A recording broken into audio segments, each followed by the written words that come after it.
A brutal snowstorm forced two Apache women into a lonely cowboy's cabin, but what began as one night of survival turned into a choice that would change 3 lives forever. When their tribe returned, they gave the women an impossible ultimatum: leave with your family or lose them forever. The cowboy did something no one expected. He told the woman he loved to walk away. But what happened days later left an entire tribe speechless. Stay until the end, because this unforgettable story proves that true love sometimes means letting go before destiny brings you back together. Watch Love in the Wild West on the next video app as soon as possible. Please subscribe to my channel. Here is the script translated into English, formatted for readability and flow. The snow fell like white knives upon the mountains. The wind howled like a hungry wolf. Colt spurred his horse, feeling the cold penetrate down to his bones.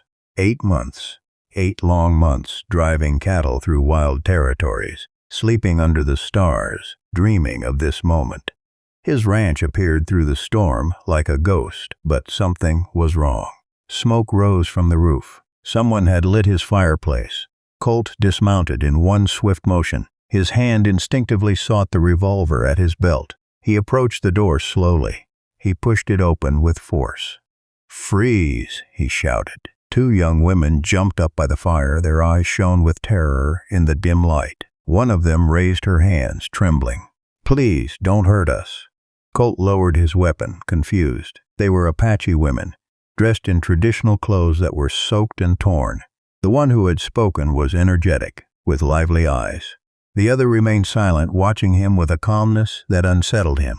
"Who are you? What are you doing in my house?" asked Colt, keeping his gun trained on them. The energetic woman stepped forward. "My name is Chimney. She is Jelona," she pointed to her companion. "We were freezing in the storm. We saw your house. We just wanted to warm up. I swear it. We will leave as soon as the snow stops." Colt looked toward the window. The storm raged with even greater force. No one could survive out there tonight. "All right," he said finally, hanging up his coat, "but I want answers." He sat down in front of them, the fire crackling between the 3 of them. Chimney spoke first, her words flowing like an overflowing river. Jelona remained silent, but Colt noticed how her eyes studied him with deep intelligence. The story was simple, but heartbreaking. Their tribe was migrating north toward new lands, better pastures, better water sources. But Jelona and Chimney didn't want to go. They had been born in these mountains. This was their home. "Our families insist," explained Chimney, her voice breaking. "They say the family must stay together, that we cannot stay behind alone." "So you ran away?" asked Colt. For the first time, Jelona spoke. Her voice was soft but firm, like the whisper of the wind before a storm. "We didn't run. We just needed time to decide." Note to viewers: dear friends, if you are enjoying this story, don't forget to subscribe to the channel, and please leave a comment telling us where you are watching from. This makes us very happy and helps us continue bringing you the best stories of the Old West. The storm lasted 3 days. During that time, something strange happened in the small cabin. 3 strangers became companions. Colt cooked simple stews. Chimney cleaned and organized. Jelona fixed everything that was broken with skilled hands. Colt discovered that the 2 women were completely different. Chimney talked nonstop, made jokes, and laughed easily. Jelona was reflective and observant, but when she smiled, it was like the sun breaking through the clouds. On the second night, while the snow battered the windows, Chimney prepared a soup with herbs she carried in her bag. The aroma filled the cabin. "How did you learn to cook like that?" asked Colt. "My grandmother taught me," replied Chimney proudly. "She said a woman who knows how to cook will never go hungry and will never be alone." Jelona looked up from the blanket she was repairing. "And yet here we are, alone." The silence was uncomfortable. Colt cleared his throat. "You aren't alone. You are here." Jelona's eyes met his, and for a moment, something passed between them, something Colt couldn't name, but felt in his chest like a clenched fist. On the 3rd night, Chimney was already asleep in the corner. Colt went out to check his horse in the stable. To his surprise, Jelona followed him. "Aren't you cold?" he asked. "I am always cold," she replied, wrapping her blanket tighter. "But I needed to talk to you." "About what?" Jelona looked toward the mountains, invisible in the darkness. "Chimney believes we can stay here, that we can build a life without the tribe. But I don't know if that is possible." "Why not?" "Because family is everything to us. Without the tribe, who are we?" Colt thought of his own family, of his father who had died years ago. "Sometimes," he said slowly, "family isn't just blood. Sometimes it's the people you choose." Jelona looked at him for a long moment.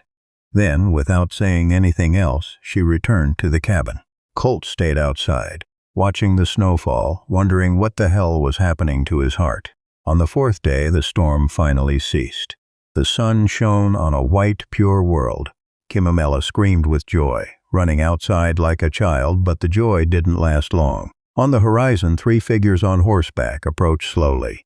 Jelona turned pale. "They are from our tribe." Colt felt his stomach tighten. "What do they want?" "They've come for us," whispered Jelona. The 3 riders stopped in front of the cabin. They were elders, their faces weathered by years of sun and wind. The leader dismounted with difficulty. "Jelona, Chimney." His voice was grave but not cruel. "Your families are worried. It is time to return." The elder's name was Dakota. His gray eyes had seen 70 winters. Beside him stood Chitsa, a woman with a severe face but kind eyes, and Kuruk, the second man, who remained silent, observing everything. "Grandfather," said Jelona, bowing her head respectfully, "we weren't expecting you." "Of course you weren't," interrupted Chitsa, crossing her arms. "That's why you fled in the middle of the night like thieves." "We didn't flee," protested Chimney. "We just needed time to think." Dakota raised a hand, asking for silence. His eyes landed on Colt, who had come out of the cabin and stood beside the women. "And who are you, cowboy?" "Colt, this is my land. See." Dakota nodded slowly. "Do you know that these women have families waiting for them, that their tribe needs them?" Colt looked at Jelona, then at Chimney. He knew they were trying to make a decision. "The decision has already been made," declared Chitsa firmly. "The tribe leaves tomorrow at dawn for the new lands. Jelona and Chimney come with us. Families do not separate." Chimney stepped forward, her voice trembling but defiant. "And if we don't want to go?" The silence that followed was heavy as stone. Kuruk finally spoke, his deep voice resonating in the cold air. "Then you will be alone. Completely alone. Do you understand what that means? No protection, no community, no one when hard times come." Jelona lowered her gaze. Colt saw her shoulders shrink slightly. Dakota approached the 2 women, his expression softening. "Girls, I understand you. I was also born in these mountains. I know every rock, every tree. But the world is changing. We must change with it, or die, or find a new way to live." "Here." "Alone," murmured Jelona. Chitsa shook her head. "Be realistic." Colt cleared his throat. Everyone looked at him. "With all due respect, gentlemen, perhaps you should give them more time to decide." Dakota studied Colt with new eyes. "Cowboy, this is not your business. They are on my land. That makes it my business." Kuruk took a threatening step toward Colt, but Dakota stopped him with a gesture. "Calm down, brother." He turned to Colt. "I appreciate your hospitality toward our young women, but this is a matter of family, of tribe. You cannot understand our customs." "I understand that they are people," responded Colt calmly. "And people deserve to choose their own path," Chitsa snorted. "Pretty words from a lonely cowboy. And what do you know of family, of community?" Colt felt the blow of those words. It was true. He had been alone for years. Dakota sighed deeply. "Listen, we haven't come to fight. We've come because the families are worried. Jelona, your grandmother hasn't slept since you left. Chimney, your mother cries every night." Chimney felt tears burn her eyes. Jelona clenched her fists. "We will give you until noon tomorrow," continued Dakota. "We will come back. By then, you must be ready to come with us. This is your last chance." He paused, looking at them with genuine sadness. "We don't want to force you, but you must understand. If the tribe leaves without you, you will be truly alone. There will be no turning back." The three elders mounted their horses. Before leaving, Chitsa turned one last time. Think with your heads, not with your hearts. The heart can be deceptive. The hooves of the horses moved away, leaving deep tracks in the snow. Chimney was the first to break the silence. They can't force us. They can't. They aren't forcing us, said Jelona softly. They are just reminding us of reality. They entered the cabin.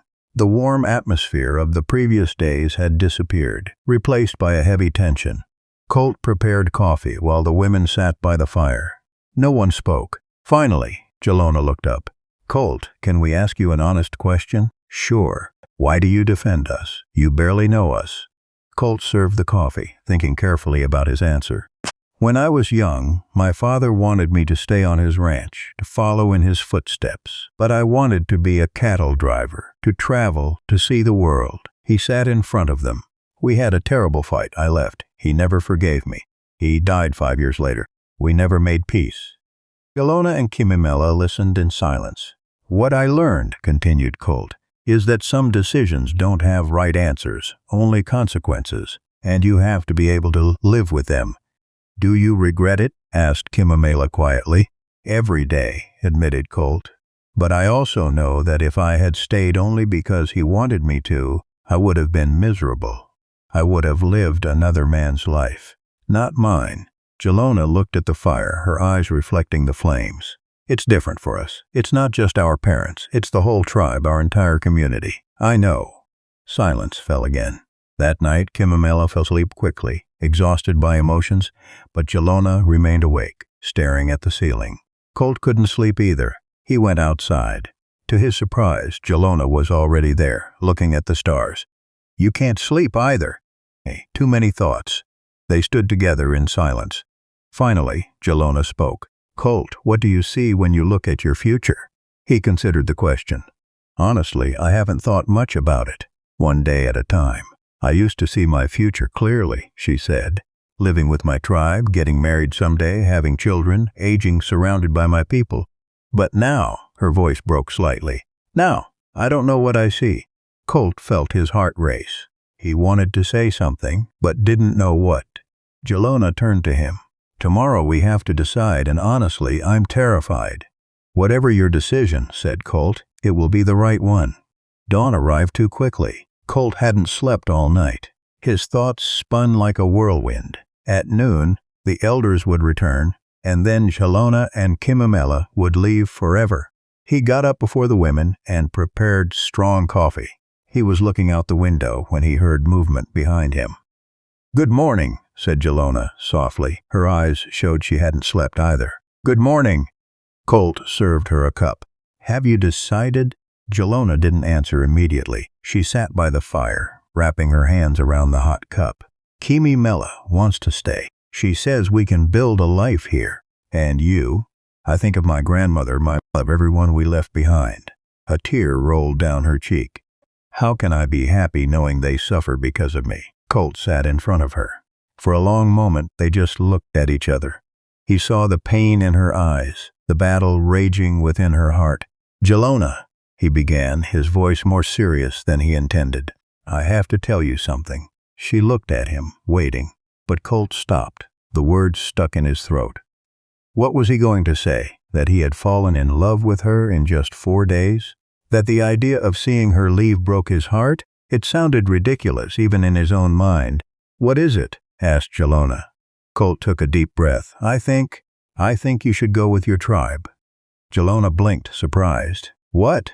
Your family needs you, your grandmother, your mother. They love you, and you love them. Colt forced himself to continue, although every word hurt.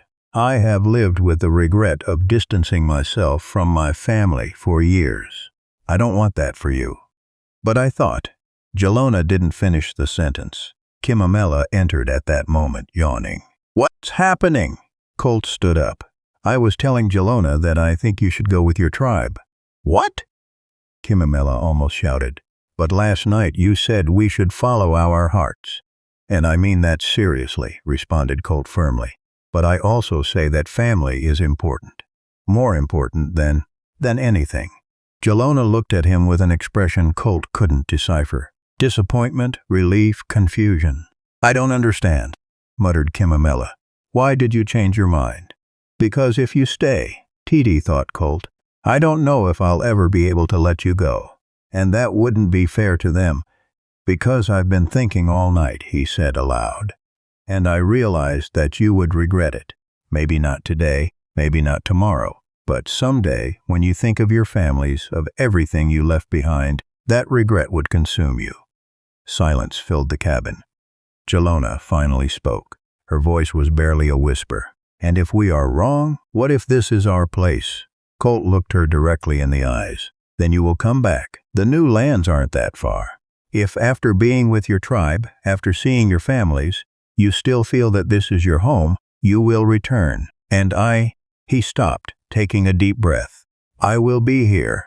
Kimamela shook her head, tears running down her cheeks. It's not fair. It's not fair that we have to choose. Life is rarely fair, said Colt softly. Jelona stood up abruptly and left the cabin. Kimamela looked at Colt with accusing eyes before following her friend. Colt stayed alone, wondering if he had done the right thing. Outside, Jelona walked quickly through the snow, her boots sinking deeply. Kimamela caught up to her. Jelona, wait. Jelona stopped, but didn't turn around. He's right, Kimamela. What are you talking about? I thought you felt something for him, and that's exactly why. Jelona turned. Her face was streaked with tears. That's exactly why we must leave. We barely know him. It's only been 4 days. How can we make a decision that will change our lives based on 4 days? Kimamela stayed silent. My grandmother raised me, continued Jelona. She taught me everything I know. She cared for me when I was sick. She comforted me when I cried, and now she is suffering because I left. How can I stay knowing that? But what about your heart? Jelona laughed bitterly. My heart is confused. It doesn't know what it wants. The hours passed too quickly. The sun reached its highest point in the sky, and then, on the horizon, 3 figures on horseback appeared. Takota, Chitsa, and Kuruk had returned. This time they did not dismount. Takota spoke from his horse. It is noon. Have you made your decision? Jelona and Kimamela looked at each other. A silent conversation passed between them. Finally, Kimamela nodded sadly. Jelona turned to the elders. We will go with you. Colt, who had been standing in the doorway of the cabin, felt as if he had been punched in the stomach. He knew this would happen. He had suggested it himself, but hearing it aloud was different. Chitsa seemed relieved. It is the right decision, girls. But, added Jelona, her voice firmer, now we have a condition. Takota raised an eyebrow. Condition? Colt will accompany us to the camp. We want to make sure we arrive safely. The 3 elders exchanged glances. Kuruk frowned. It is not necessary. We will protect you. It is non-negotiable, said Kimamela, crossing her arms. Either he comes or we don't go. Takota sighed. Very well. Let the cowboy come. He looked at Colt. Are you willing? Colt nodded, not trusting his voice. Then we leave in an hour, declared Takota. Get ready. The elders moved away to wait for them at a distance. Colt entered the cabin to prepare his horse and some provisions. Jelona followed him. Thank you, she said softly, for everything. You don't have to thank me. Yes, I do. Jelona approached him. Colt, I want you to know that these days have meant something to me. Something important. Colt looked at her, his heart beating hard. To me, too, they stayed like that, inches apart, the world shrinking down to just the 2 of them. Then Kimamela entered. Are you ready? It's time to go. The moment broke. Colt saddled his horse. Jelona and Kimamela gathered their few belongings. The journey began in silence.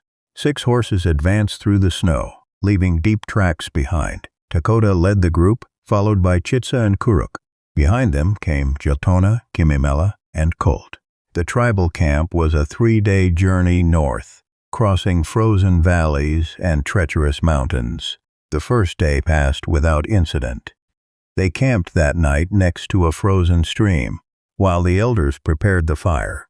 Colt tended to the horses. Jelona approached to help him. You don't have to do this, she said quietly, making sure the others didn't hear.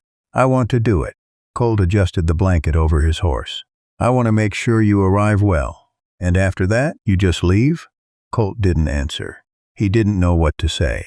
On the second day, the weather worsened. Dark clouds accumulated on the horizon. Dakota looked at the sky with concern. "Another storm is coming," he murmured. "We must hurry." They spurred the horses, but the storm caught them before nightfall. The wind howled. The snow fell so densely they could barely see a meter ahead. "There!" shouted Karuk, pointing to a rock formation. They took shelter under a rock ledge. The horses huddled together to keep warm. They couldn't light a fire. The wind would extinguish it immediately. They huddled in the darkness, shivering from the cold. "This is bad," muttered Chitsa. "Very bad." The storm raged all night. Colt sat between Jelona and Chimney. Sharing what little heat they had, he could feel Jelona trembling against him. "Are you okay?" he whispered. "I'm cold," she stuttered. Without thinking, Colt took off his coat and put it over Jelona's shoulders, over her own blanket. "Colt, no, you're cold too. I'll be fine." Dakota watched them from the other side of the shelter, his expression inscrutable in the dim light. At dawn, the storm finally subsided. But there was a new problem. "The pass is blocked," announced Karuk, returning from scouting ahead. "A landslide of snow. We cannot continue on this path." "Is there another route?" asked Colt. Dakota nodded slowly. "Yes, but it will take us 2 days longer, and it is more dangerous." "We have no choice," said Chitsa. They took the alternative route. The trail was narrow, bordering dangerous precipices. The horses advanced carefully, feeling every step. They were halfway when Chimney's horse slipped. "Ah!" she screamed, as the animal struggled to find balance on the edge of the cliff. Colt reacted instantly. He threw himself from his horse, grabbed the reins of Chimney's horse, and pulled with all his strength, pulling it away from the edge. The horse stabilized, breathing heavily. Chimney was as pale as the snow. "Are you okay?" said Colt, trying to calm both the horse and the woman. "I'm fine, thanks," whispered Chimney, her hands trembling. "Thank you, Colt." Karuk, who had witnessed everything, nodded toward Colt with respect. Even Chitsa seemed impressed. That night they camped in a safer place. This time, they could light a fire. While everyone ate, Dakota sat next to Colt. "You have good reflexes, cowboy." "I just did what anyone would have done. Not just anyone." Dakota looked at the flames thoughtfully. "Why did you really come with us, Colt?" Colt hesitated. "To make sure you arrive safely." "Only that?" The old man's eyes were piercing, as if he could see directly into Colt's soul. "No," admitted Colt finally. "It's not just that. I know." Dakota leaned closer. "I see how you look at Jelona, and I see how she looks at you." Colt felt his face burn. Don't lie to me, cowboy. I am old, not blind." Dakota sighed. "But you must understand something. Jelona has responsibilities. She has family. She cannot simply abandon everything for feelings." "I know. That's why I told her to go." Dakota looked at him, surprised. "You told her to go?" "Yes. I told her that her family was more important." The elder studied Colt with new consideration. "You are a wise man for your age, or a fool." Colt muttered something unintelligible. Dakota laughed softly. "Sometimes it's the same thing." On the third day, they finally arrived at the tribal camp. It was huge, with dozens of tippas arranged in circles. Smoke rose from multiple bonfires. Children ran between the tents. Dogs barked. As soon as they saw Jelona and Chimney, people began to shout with joy. An elderly woman, hair white as snow, ran toward Jelona as fast as her legs allowed. "Girl, my girl," it was Jelona's grandmother. They embraced, both crying. Chimney's mother also appeared, wrapping her daughter in a fierce hug. Colt watched from his horse, feeling a mix of happiness and pain. This was the right thing. He could see it in their faces, in the joy of the reunion. Jelona finally separated from her grandmother and looked at Colt. Her eyes were red from crying, but she was smiling. The grandmother followed her gaze. "Who is this man?" "Grandmother, this is Colt. He helped us." The old woman walked toward Colt, studying him with sharp eyes. "You are the cowboy." "Yes, Mom. Dakota told me about you on his first visit." She extended her wrinkled hand. "Thank you for caring for my granddaughter." Colt took her hand gently. "It was an honor." More people approached, curious. Jelona introduced Colt, explaining everything that had happened. The initial looks of suspicion softened upon hearing the story. That night, the tribe organized a celebration for the return of the two women. There was music, dancing, food. Colt sat on the edge, observing. Chimney approached him. "Why are you here alone?" "It's not my celebration." "Yes, it is. They are celebrating you too." Chimney sat next to him. "Colt, I have to tell you something." "What?" "I saw what you did, convincing Jelona to come. It was noble. It was the right thing, it was." Chimney looked him directly in the eye. "Because now she is here, surrounded by her family, and she is the saddest person in this camp." Colt followed her gaze. Jelona was sitting next to her grandmother, surrounded by relatives. She smiled, nodded, answered questions, but her eyes were empty. The celebration continued until late at night, but Jelona retired early. Colt saw her disappear into one of the largest teepees. Her grandmother followed, concerned. Colt knew he had to leave tomorrow. His job was done. He had brought them safely, but something kept him there, unable to move. "Cowboy." Dakota's voice pulled him from his thoughts. The elder sat next to him. "Tomorrow you leave." It wasn't a question. "Yes," responded Colt. "Tomorrow at dawn, without saying goodbye." Colt didn't answer. Dakota sighed. "Come with me. There is something you must see." He led him toward Jelona's teepee. Inside, they could hear voices. Jelona's grandmother was speaking in her native language, her tone worried. Jelona responded, her voice broken. "What are they saying?" asked Colt. Dakota translated in a low voice. "The grandmother asks why Jelona is sad when she should be happy. Jelona says she is happy to see her, but—" He paused. "But what?" "But her heart is elsewhere." Colt felt his chest tighten. The grandmother spoke again more softly. This time, Dakota continued translating. "The grandmother says, 'Girl, I have lived many years, I have seen many things, and I know how to recognize when someone has left their heart in another place.'" Jelona was sobbing now. "I'm sorry, grandmother. I'm so sorry. I want to be happy here. I want this to be enough." But you love the cowboy?" finished the grandmother. Silence. "Yes," whispered Jelona finally. "I know it sounds crazy. It was only a few days. But yes, I think I love him." Colt felt as if he couldn't breathe. The grandmother spoke again, her voice now firm. Dakota translated with a smile. "Then you must tell him, silly girl. You must tell him before he leaves." "But the tribe? And you? I can't abandon you again." "Precious girl," said the grandmother, and now she spoke in Spanish so they could understand from outside. "I won't live forever. Maybe I have 5 years left, maybe 10, if I'm lucky. Do you want me to spend those years watching you wither from sadness, watching you live a life you don't desire? But I promised you. You promised me nothing. I asked you to come, yes, because I was afraid of losing you forever. But now that you are here, now that I see your eyes, I know I have already lost you. Your body is here, but your spirit is with that cowboy." Jelona cried openly. "Now listen to me well," continued the grandmother. "Family is not a chain that ties you. It is a river that you can always visit.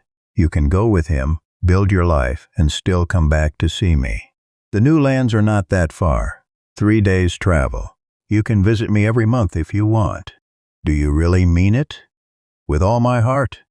The grandmother laughed through tears. "Besides, I want to meet my great-grandchildren someday, and something tells me that Cowboy would make beautiful babies." Despite everything, Jelona laughed. Dakota touched Colt's shoulder. "Come, we shouldn't listen anymore." They moved away from the teepee. Colt was stunned, his mind spinning. "The grandmother is wise," said Dakota. "Wiser than me. I thought keeping the family united was the most important thing. But she taught me tonight that true love is also important. I don't know what to say." "Don't say anything yet. Wait until tomorrow. Let Jelona come to you." That night, Colt barely slept. They had given him a small tippy for himself. He spent the hours staring at the ceiling, replaying every conversation, every look, every moment with Jelona. Was it possible? Could it really work? At dawn, Colt packed his things and saddled his horse. Some people were already awake, preparing the breakfast fire. They nodded to him as he passed. He was adjusting the reins when he heard footsteps running behind him. "Colt, wait!" He turned. Jelona was running toward him, still in her night clothes, her hair loose and wild. Chimney ran behind her, smiling. Jelona stopped in front of him, breathless. You were going to leave without saying goodbye. I thought it would be easier that way." "Easier?" "Easier." Jelona hit him on the chest, not hard, but with emotion. "None of this is easy, you foolish cowboy." Colt looked at her, confused but hopeful. Jelona took a deep breath. "Colt, I have to tell you something. I know it sounds crazy. I know we barely know each other. It was only a few days, but in those days you showed me a possibility I had never imagined. You showed me that I can choose, that I can be more than just part of the tribe. I can be myself." "Jelona, let me finish," she interrupted. "I spoke with my grandmother last night. I told her the truth, that my heart is with you, and she gave me her blessing. She told me I can go with you and still be part of my family, that I will always be welcome here." Colt's heart beat so hard he thought it would explode. "But I need to know," continued Jelona, her voice trembling. "I need to know if you feel the same, because if I go with you, I will be giving up everything. My home, my life here, everything. And I need to know that I am not alone in this." Colt approached her, taking her hands in his. "Jelona, from the moment you entered my cabin, shivering from the cold, something changed in me. I don't know how to explain it. I only know that the idea of living the rest of my life without you is unbearable." Tears ran down Jelona's cheeks. "So I ask you," said Colt, his voice hoarse with emotion. "Will you come with me? Will you build a life by my side?" "Yes," whispered Jelona. "1,000 times yes." They kissed as the sun rose over the mountains, painting the sky gold and pink. Around them, the tribe began to wake up. Some looked surprised, others smiled. Jelona's grandmother came out of her teepee, leaning on a cane. She looked at the scene and nodded, satisfied. Chimney approached, wiping away tears. "Wait, what about me?" Jelona and Colt separated, laughing. "What do you mean?" asked Jelona. "You two don't think you're going to leave me here, do you?" Chimney crossed her arms. "We have been together all our lives. I'm not going to start separating now." Colt looked at Jelona, who was smiling broadly. "Well, cowboy, do you have room for one more?" Colt laughed, happiness flooding his chest. "There is always room." But then angry voices cut through the moment. "This is ridiculous." A group of young warriors approached, led by Chimney, the most vocal of them all. First they run away, then they return, and now they leave again with a stranger. The atmosphere changed instantly. Joy turned into tension. Chimney planted himself in front of Colt, his posture aggressive. "Cowboy, you have no right to take our women." "I'm not taking them," responded Colt calmly. "They choose to go." "Because you have deceived them with pretty words," spat another warrior. "The tribe weakens every day. We need every person." Jelona stepped forward, her voice firm. "Chimney, I respect your concern for the tribe, but I am a person, not property. I have the right to choose my own path." "The path of the selfish," shouted Chimney. "What about your duty, your responsibility?" The crowd had gathered now. Some looked with disapproval at Jelona and Chimney. Others seemed understanding but unsure. Then Dakota pushed through the crowd. "Enough." His voice resonated with authority. Even Chimney fell silent. "Chimney, I understand your concern," said Dakota, his tone grave but not cruel. "The tribe is important, the community is important, but listen to me well. A strong tribe is not one that holds its people by force. It is one that inspires them to stay out of love." "But I am not finished." Dakota looked at every person present. "Jelona and Chimney do not owe us their lives. They owe us respect. Yes, they must honor their ancestors, yes, but they must not sacrifice their happiness for fear or guilt." He turned to the two women. "Promise to visit. Promise not to forget where you come from." "We promise," they said both in unison. "Promise to teach your future children about their heritage, about their people." "Yes," said Jelona firmly. "Always," Dakota nodded. Then he looked at Colt. "And you, cowboy, do you promise to respect their culture? To allow them to maintain their connection with their tribe?" "I promise," responded Colt without hesitation. Dakota turned to Chimney and the other warriors. Then it is decided. They have my blessing as leader of this tribe." Napisni clenched his jaw, clearly unsatisfied, but before the leader's word he bowed his head in acceptance, albeit reluctantly. The other warriors did the same, backing away slowly. Chilona's grandmother approached, tears in her wrinkled eyes. "Girl, come here." Chilona ran into her arms. They embraced for a long time. "Visit me soon," whispered the grandmother. "Don't make this old woman wait too long." "I promise, grandmother. I promise I will come every month." Kimimela's mother also said goodbye to her daughter, crying but smiling. "Be happy, my girl. That is all a mother can ask for." The preparations for departure were quick. The tribe, although some were still skeptical, helped prepare provisions. Dakota personally gave Colt a map. "The new lands are here," he pointed. 3 days north of your ranch, the path is marked. Don't get lost when you come to visit." "I won't get lost," promised Colt. Chitsa, who had been so severe at the beginning, approached Chilona. To everyone's surprise, she smiled. "I always knew you were different, girl." "Different is not bad, just different." She handed Chilona a small leather pouch. "Medicinal herbs for your new home." Chilona hugged her, tears falling. "Thank you, Aunt Chitsa." Finally, it was time to leave. Colt, Chilona, and Kimimela mounted their horses. The entire tribe had gathered to say goodbye. When they began to move away, Chilona looked back one last time. Her grandmother was standing, leaning on her cane, one hand raised in farewell. Tears blurred Chilona's vision, but she smiled and returned the greeting. The return journey took 4 days. This time there were no storms, no dangers, just 3 people riding together, talking, laughing, imagining the future. When they finally saw Colt's ranch on the horizon, Kimimela whistled. "It's smaller than I remembered." Colt laughed. "Yes, well, I wasn't expecting permanent company." "Then you'd better start building," joked Kimimela. And that was exactly what they did. In the following weeks, with the help of Colt's neighbors, they built a second small house next to the original cabin. It was modest but solid, with a window facing the mountains. "My own house," said Kimimela, amazed, the day they finished. "I never thought I would have my own house." 2 months later, when spring flowers began to bloom, Colt and Chilona got married. It was a simple ceremony at the ranch with neighbors as witnesses. But what made it special was that Dakota, Chilona's grandmother, Chitsa, and several members of the tribe traveled to be present. Even Napisni came. He approached Colt before the ceremony. "Cowboy," he said stiffly. "I still don't fully agree with this, but I see how you look at Chilona, and I see how she looks at you." He extended his hand. "Take care of her well." Colt shook his hand firmly. "With my life."